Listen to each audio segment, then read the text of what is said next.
একদিকে পাকিস্তান, অন্যদিকে নেপাল, সাথে ভুটান, শ্রীলঙ্কা তো আছেই। এবার আসছে বাংলাদেশ।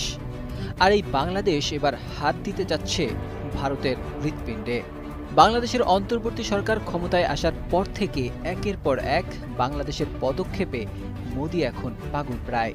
অন্তর্বর্তী সরকারের প্রধান উপদেষ্টা ডক্টর মোহাম্মদ ইউনূসের একটি ছোট্ট পদক্ষেপও যেন মোদির জন্য মহাপ্রলয়। আর এ তো এক বিশাল বিমান ঘাঁটি। বিশাল এই বিমান ঘাঁটিতে থাকছে বিশাল রানওয়ে, অত্যাধুনিক radar system, compact zone, refuelling ও মেইনটেনেন্স সুবিধা। তাই এই পুরো প্রকল্পটি ভারতীয় গোয়েন্দা সংস্থাগুলোর কাছে এখন এক দুঃস্বপ্ন। ভারতের সবচেয়ে দুর্বল জায়গা এখন বাংলাদেশের সবচেয়ে বড় কৌশল। শিলিগুড়ির গায়ে গায়ে দাঁড়িয়ে যাচ্ছে এশিয়ার দ্বিতীয় বৃহত্তম বিমান ঘাঁটি, বাংলাদেশের লালমনিরহাট এয়ারবেস। শুধু ঘাঁটি নয়, এটি হচ্ছে একটি ভয়ঙ্কর সামরিক বার্তা, একটি কৌশলগত হুমকি এবং ভবিষ্যতের যুদ্ধ ভারসাম্য পাল্টে দেওয়ার কেন্দ্র। ভারতের চিকেন নেক নামে পরিচিত শিলিগুড়ি করিডোর এখন এই ঘাঁটির ছায়ায় ঢেকে যাচ্ছে। কোথাও শান্তির দেখা নেই। নরেন্দ্র মোদীরা যেদিকেই তাকায় সেদিকেই এখন সাগর শুকায়। তৃষ্ণায় পানি না পেয়ে ছটফট করে দিল্লি। নয়াদিল্লিতে নতুন সুর তুলেও আর লাভ নেই। একে একে মোদী রাজ্যের সব তাল লয় কেটে যাচ্ছে। ধুন হারিয়ে খুন হচ্ছে গদি মিডিয়া। মোদীরা আসমানে গুলিটা ছুড়ে বাহাদুরের ভান করে, তবে সিধা গুলিটা এসে ওপর থেকে পড়ছে তাদেরই মাথায়। কথায় বলে না, অন্যের জন্য যে গর্ত খুঁড়ে রাখে সেই গর্তে তার নিজেরই পড়তে হয়। হ্যাঁ দর্শক, আজকের ভিডিওতে দেখতে চলেছেন ভারতের নরেন্দ্র মোদী বাংলাদেশের জনগণের বিপক্ষে বিভিন্ন রকমের গর্ত খুঁড়ে রেখেছিল, তবে সেই গর্তে সে নিজেই পড়তে চলেছে। কেননা এই ভারতের নরেন্দ্র মোদী সে বাংলাদেশের জনগণের বিপক্ষে বিভিন্ন রকমের ষড়যন্ত্রে মেতে উঠেছিল, তবে সেই ষড়যন্ত্র আমাদের প্রফেসর ডক্টর ইউনূস থামিয়ে দিয়ে সে নিজের দেশ নিজেই এগিয়ে নিয়ে যাচ্ছেন। এবং ইতিমধ্যেই ভারতে গুরুত্বপূর্ণ 7 অঙ্গরাজ্য রয়েছে, অর্থাৎ 7 সিস্টার খ্যাত সিকিন্নে, সেই সিকিন্নের সীমান্তে এবার বাংলাদেশি যুদ্ধ বিমান তৈরি করেছেন এবং professor doctor Yunus master plan তৈরি করেছেন। ইতিমধ্যেই সেই কারণে ভারতের নরেন্দ্র মোদীর ঘুম হারাম হয়ে গেছে। হ্যাঁ দর্শক, সেই বিষয়ে ভিডিওর শুরুতে দেখেছেন কিছু অংশ, এবার দেখবেন সম্পূর্ণ ভিডিও জুড়ে বিস্তারিত। তার আগে আমাদের চ্যানেলে যারা নতুন আসছেন তাদের কাছে অনুরোধ, সাবস্ক্রাইব করে পাশে থাকা বেল আইকনটি চালু করে দেবেন। আর আজকে সম্পূর্ণ ভিডিও না টেনে একটা লাইক দিয়ে দেখতে থাকুন, তাহলে ভিডিওর মূল রহস্য বুঝতে পারবেন।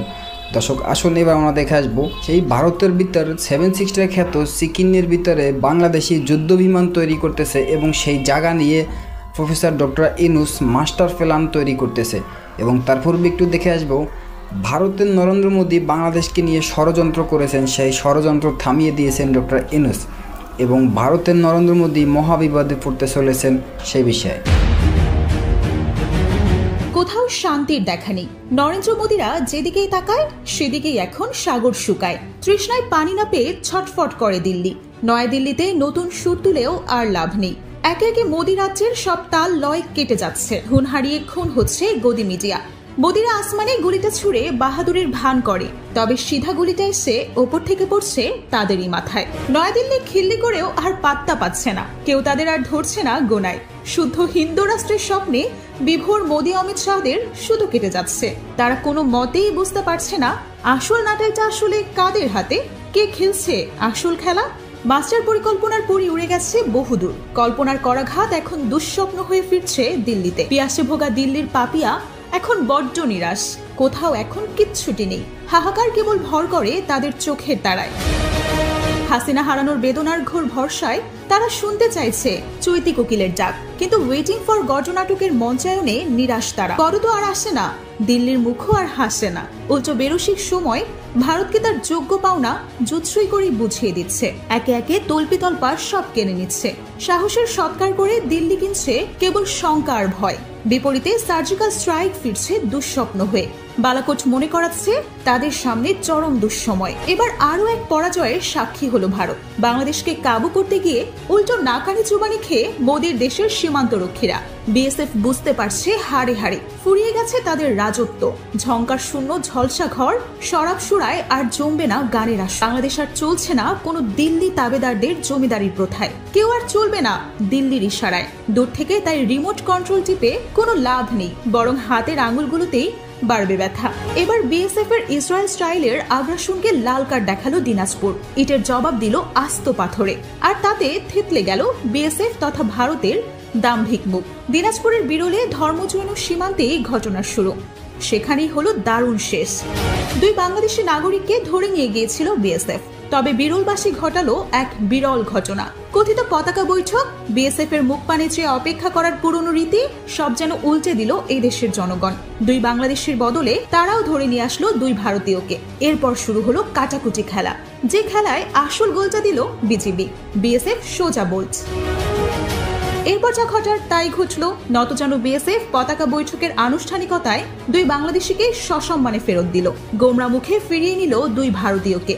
শুক্রবার সন্ধ্যায় বিজিবি ও বিএসএফ এর কোম্পানি কমান্ডার পর্যায়ে পতাকার বৈঠক হয়। তাতেই চূড়ান্ত পরাজয় মেনে লেজ গুটায় ভারত। শুক্রবার দুপুর 12:15টার দিকে ধর্মজৈন এলাকায় ধান কাটা ও মাড়াইয়ের সময় দুই বাংলাদেশি কৃষককে ধরে নিয়ে গিয়েছিল বিএসএফ। তারপরেই ফুঁসে ওঠে বিরলের মানুষ, তাদের সাথে ফুঁসে ওঠে গোটা বাংলাদেশ। ঘটনার প্রতিবাদে তাৎক্ষণিক দুই ভারতীয় কৃষককে ধরে আনা হয়। কাঙ্ক্ষিত মুহূর্তে জমে ওঠে নাটকের ক্লাইম্যাক্স। দুইয়ের বদলে দুই। ফুটবল ম্যাচের সমতা, গ্যালারিতে টান টান উত্তেজনা, অতিরিক্ত সময় গড়িয়ে টাই ব্রেকারে গড়ায় ম্যাচ। আর তাতেই ঘটে যায় বিরল ঘটনা, ভারতকে চূড়ান্ত রূপে হারায় বাংলাদেশ। ভারতের সবচেয়ে দুর্বল জায়গা এখন বাংলাদেশের সবচেয়ে বড় কৌশল। শিলিগুড়ির গায়ে গায়ে দাঁড়িয়ে যাচ্ছে এশিয়ার দ্বিতীয় বৃহত্তম বিমান ঘাঁটি, বাংলাদেশের লালমনিরহাট এয়ারবেস। শুধু ঘাঁটি নয়, এটি হচ্ছে একটি ভয়ঙ্কর সামরিক বার্তা, একটি কৌশলগত হুমকি এবং ভবিষ্যতের যুদ্ধ ভারসাম্য পাল্টে দেওয়ার কেন্দ্র। ভারতের চিকেন নেক নামে পরিচিত শিলিগুড়ি করিডোর এখন এই ঘাঁটির ছায়ায় ঢেকে যাচ্ছে।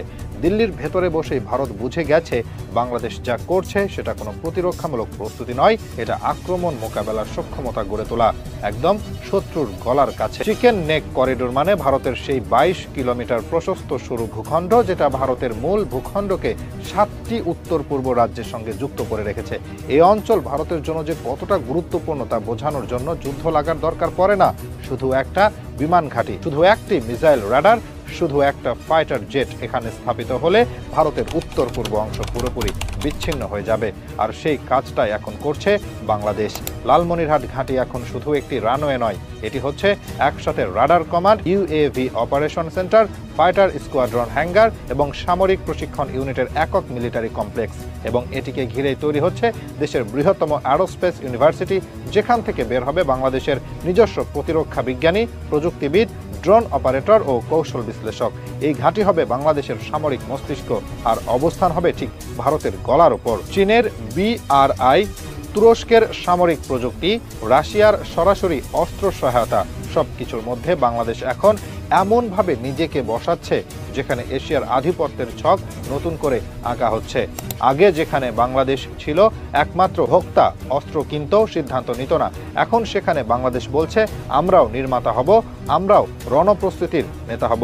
লালমনিরহাট ঘাঁটির নির্মাণ পরিকল্পনা শুরু হয় শান্তভাবে, কিন্তু দ্রুতই তা ভারতের কূটনৈতিক সার্কিটে আগুন ধরিয়ে দেয়। কারণ তারা বুঝে গেছে বাংলাদেশের এই ঘাঁটি শুধু নিজের আত্মরক্ষার জন্য নয়, এটা হচ্ছে সেই ঘাঁটি যেখান থেকে যুদ্ধ শুরু হলে ভারতের দুর্বল করিডোর হয়ে উঠবে মৃত্যু ঘণ্টার মতো ভয়াবহ।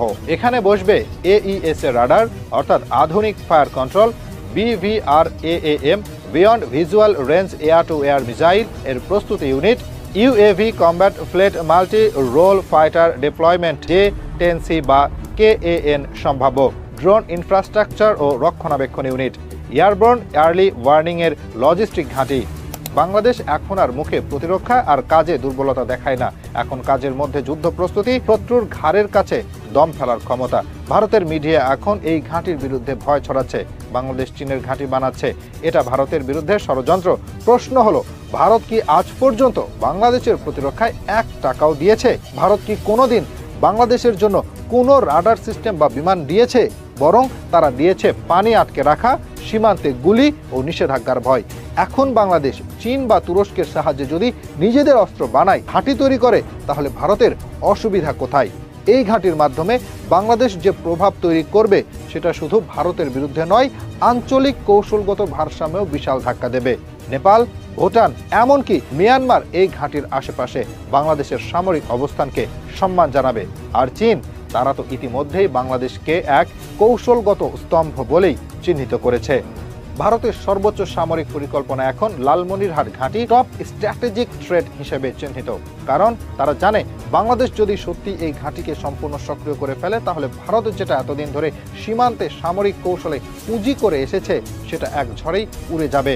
আর এই ঝড় এখন আর থামানোর উপায় নেই। লালমনিরহাট বিমান ঘাঁটি ভারতের ভেতরে নিরাপত্তা ব্যবস্থায় ছিদ্র তৈরি করে দিয়েছে। যতক্ষণ এই ঘাঁটি ছিল একটি ভবিষ্যৎ পরিকল্পনা, ভারত তখনও আড়াল করে আশঙ্কা লুকাতে পারত। কিন্তু এখন যখন এই ঘাঁটির ভূমি সমতল হচ্ছে, রানওয়ে বিস্তৃত হচ্ছে এবং আন্তর্জাতিক সামরিক শক্তিগুলো সরাসরি বিনিয়োগের আগ্রহ দেখাচ্ছে, তখন দিল্লি বুঝে গেছে তাদের চিকেন নেক আর কোনো নিরাপদ প্যাসেজ নয়, এখন সেটা পরিণত হয়েছে এক ভয়ঙ্কর ফাঁদে। বাংলাদেশ বুঝে ফেলেছে এই অঞ্চল শুধুমাত্র প্রতিরক্ষা নয়, আন্তর্জাতিক ভূ রাজনীতির কৌশলগত প্রবেশদ্বার। ভারত যেমন শিলিগুড়ি করিডোরের উপর নির্ভর করে 7টি রাজ্যের যোগাযোগ বাঁচিয়ে রেখেছে, তেমনি বাংলাদেশ সেই করিডোর ঘিরে এমন ঘাঁটি বসাচ্ছে যেখান থেকে ভারতের 7 সিস্টার্সকে মুহূর্তেই বিচ্ছিন্ন করা যাবে। যুদ্ধ লাগার দরকার নেই, শুধু নজরদারির মধ্যে রাখলেই ভারত জানবে তার আর একচ্ছত্র আধিপত্যে নেই। লালমনিরহাট বিমান ঘাঁটি হতে যাচ্ছে কমব্যাট লজিস্টিক্স এয়ার সার্ভিল্যান্স এর একত্র এক সুপার হাব। বাংলাদেশ একে শুধু যুদ্ধ ঘাঁটি হিসেবে দেখছে না, বরং এখান থেকে আঞ্চলিক নেতৃত্ব নেওয়ার পথে হাঁটছে। কারণ একবার যদি বাংলাদেশ নিজের যুদ্ধ বিমান নিজে উড়াতে পারে, নিজস্ব রাডার বসাতে পারে, নিজের ইউএভি গবেষণা চালাতে পারে, তাহলে ভারত তো নয়, যে কোনো দেশকে সামরিক কূটনীতিতে টেবিলে বসাতে পারবে। আর এই কূটনৈতিক টেবিলে এখন বাংলাদেশ একা নয়। চীন ইতিমধ্যে বলেছে তারা এভিয়েশন শিক্ষা, রাডার প্রযুক্তি এবং ড্রোন সক্ষমতা উন্নয়নে সহযোগিতা করতে চায়। তুরস্ক KAN যুদ্ধ বিমানের রপ্তানির জন্য বাংলাদেশের সাথে প্রাথমিক পর্যায়ে আলোচনা চালাচ্ছে। সৌদি আরব এই প্রকল্পে $5 বিলিয়ন পর্যন্ত বিনিয়োগে আগ্রহী। এমনকি রাশিয়ার পক্ষ থেকেও Su-35 ফ্ল্যাঙ্কার রপ্তানির সম্ভাব্যতা নিয়ে আলোচনা হয়েছে। এই 4টি রাষ্ট্রের কেউই ভারতমুখী নয়। এরা সবাই জানে বাংলাদেশ এখন দক্ষিণ এশিয়ার মধ্যম শক্তি হয়ে উঠছে এবং এই অবস্থান আসছে অস্ত্রশস্ত্র দিয়ে নয়, দূরদৃষ্টি পরিকল্পনা আর সাহস দিয়ে। ভারতের জন্য সবচেয়ে বড় ধাক্কা হলো তারা এখন আর বাংলাদেশকে নিয়ে কোনো হিসাব করতে পারছে না। আগে তারা জানতো ঢাকা কিছু করবে না, চুপ থাকবে, ভারতের দিকেই তাকিয়ে থাকবে। এখন বাংলাদেশ তার ঘাঁটি বসায় শিলিগুড়ির কাছে, যুদ্ধ বিমান কিনে রাশিয়া, তুরস্ক, চীন থেকে। আরো ভয়ঙ্কর সত্য হলো এই ঘাঁটির মাধ্যমে বাংলাদেশ শুধু উত্তরাঞ্চল নয়, পুরো দক্ষিণ এশিয়ার সামরিক ভারসাম্য পাল্টে দিতে পারবে। দক্ষিণ চীন সাগরের পরিস্থিতি, মালাক্কা স্ট্রেইটের সামরিক উত্তেজনা, ভারতের উত্তর পূর্ব সীমান্তের ভঙ্গুর অবস্থা, সবকিছুর মাঝে বাংলাদেশ এখন হয়ে উঠছে সেই একমাত্র শক্তি যে কিনা কারো পক্ষ না নিয়ে নিজের অবস্থান তৈরি করছে। এই ঘাঁটি যদি পুরোপুরি সক্রিয় হয়ে যায় তাহলে শুধু শিলিগুড়ি নয়, দিল্লি পর্যন্ত আকাশ ও নজরদারির আওতায় চলে আসবে। যুদ্ধ বিমান যদি থাকে, 4.5 জেনারেশনের ড্রোন থাকে লং রেঞ্জ স্ট্রাইক ক্যাপাবল এবং রাডার থাকে জ্যাম প্রুফ AESA, তাহলে ভারতের আকাশ সীমায় একচ্ছত্র আধিপত্যের দিন শেষ। তখন আর ভারত বলতে পারবে না আমরাই এই অঞ্চলের একমাত্র ক্ষমতা। আর সবচেয়ে বড় কথা হলো এই পুরো কাজটা হচ্ছে একেবারে বাংলাদেশের নিয়ন্ত্রণে। কোনো দেশ চাপিয়ে দেয়নি, কোনো গোপন চুক্তি নেই। এটা জনগণের দাবি, ভূ রাজনীতির বাস্তবতা এবং জাতীয় নিরাপত্তার জন্য বাস্তব সিদ্ধান্ত। অতএব কেউ যদি ভেবে থাকে এই প্রকল্প থামানো যাবে, সে বোকার স্বর্গে বাস করছে। ভারত চায় লালমনিরহাটে কোনো সামরিক স্থাপনা না হোক, আকাশ থেকে শুধু ট্রেন আর গরুর গাড়ি দেখা যাক। আর বাংলাদেশ বলছে এই আকাশে এবার আমাদের যোদ্ধা উড়বে, আর যদি কেউ, তখন সেই আকাশ থেকেই সোজা নিশানা নামবে। এই হলো নতুন বাংলাদেশের রূপ। এটা আর নতজানু বন্ধুত্ব নয়, এটা একদম দাঁত ভাঙ্গা কৌশলগত নেতৃত্ব।